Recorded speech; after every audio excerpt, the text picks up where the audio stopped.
Pat Lawless is in Fort Lauderdale in Florida. And we last heard of Pat Lawless of Limerick sailing around the world as he celebrated his 70th birthday somewhere off the coast of Panama, because he left Ireland in July 1993. You don't remember. It's all right. You don't remember. Leaving behind his wife Nancy, his 6 children and 9 grandchildren. And when he gets back to Ireland at the end of this July, he will have been away 3 years. 3 years.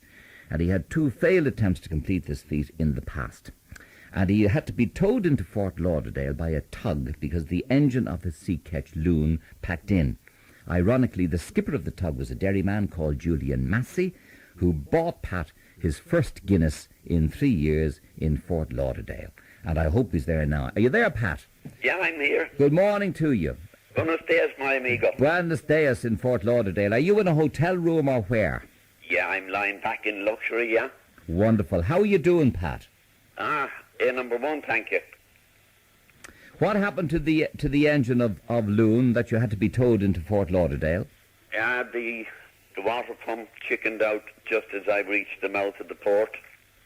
And as you said, I got a tow-in from this guy. Many Irish here, yeah? Yeah. And he was delighted when, they're very proud to be Irish in America. And he looked after me, brought me to the municipal dock, which is the cheapest and it's very expensive. It's they call it the Venice of America, yeah? Yeah. I don't know if you've ever been here, but it's littered with canals and waterways, and it's the start of the intercoastal waterway which runs up the east coast of America up as far as Maine, up where all the maniacs are, yeah? Well, I know you've been to Madeira and Portugal and Cape Town and Albany and South Australia and Dover, Tasmania and Buff, New Zealand and Valparaiso in Chile and Ecuador and Panama and Cayman Islands and Florida. And are you coming home now from Florida? Yeah, I'll be on my last leg. When I leave here, I go directly to the Shannon. 4,000 miles. And when are you leaving there, Pat? I leave within a week. I have all the major jobs done. And, the hurricane season here is from June to November. Yeah. They don't get the hurricanes here until August, so there's no sweat there, but I won't delay anyway. As soon as I'm ready, I go.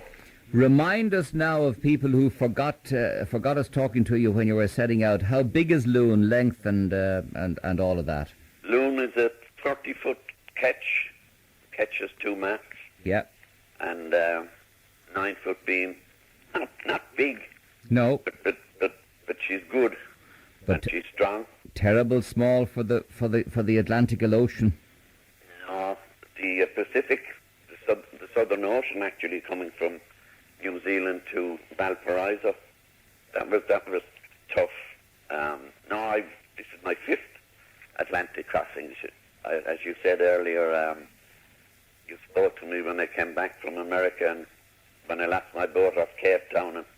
And I don't treat it lightly, but I'm not nervous or anything like that checking out. Anyway, I love the water.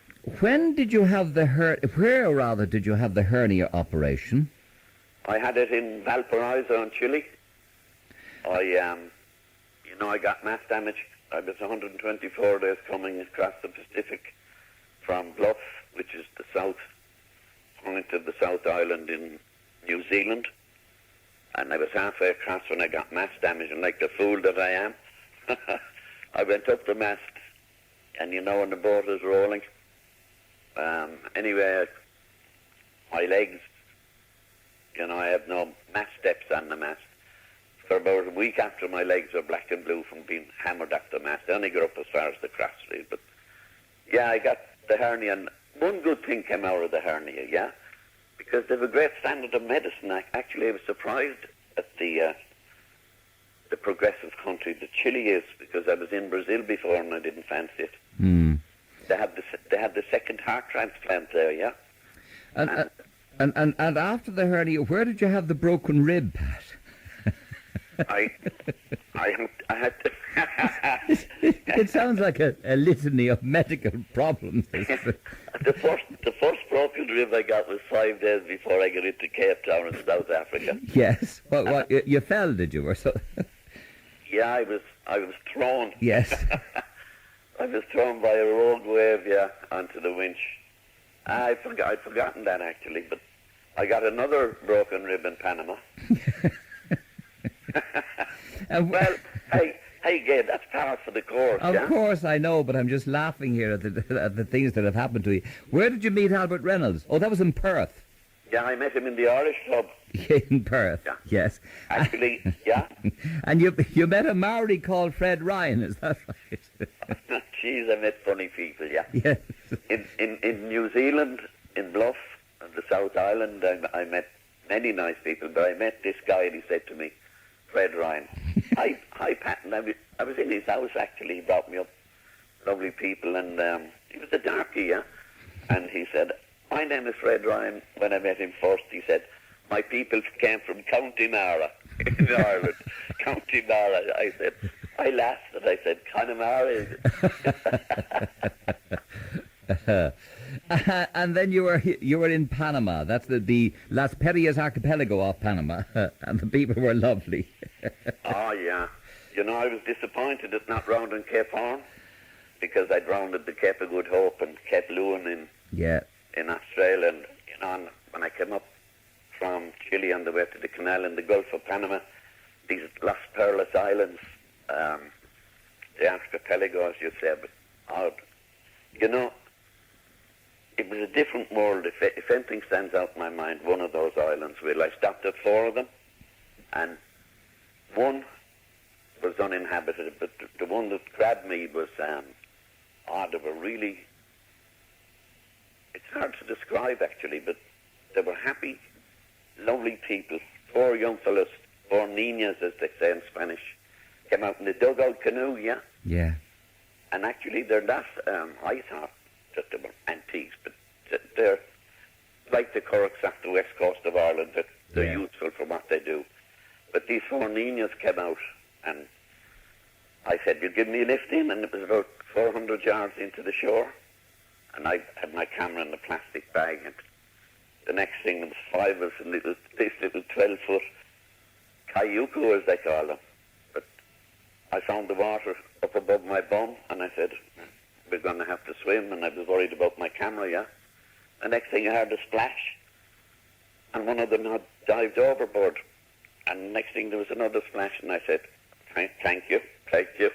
So we got in all right, and one of them brought me to his house, and they offered me food, and the most beautiful people I've met, unspoiled, innocent, happy, and I had an entourage following me around that island, which wasn't very big, of kids, and all dressed beautifully, yeah.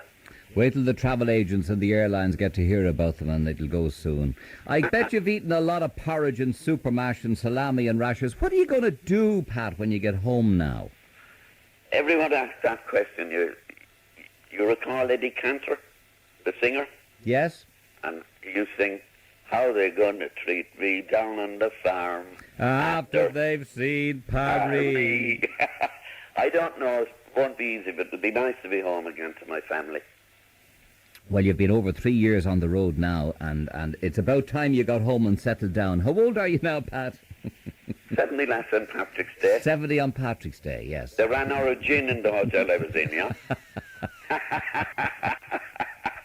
Well, they'll stock up for when you get back into Limerick, okay? Well, yeah. We'll talk to you when you get home. Okay. You're leaving next week. Have a good trip home. It's no bother to you.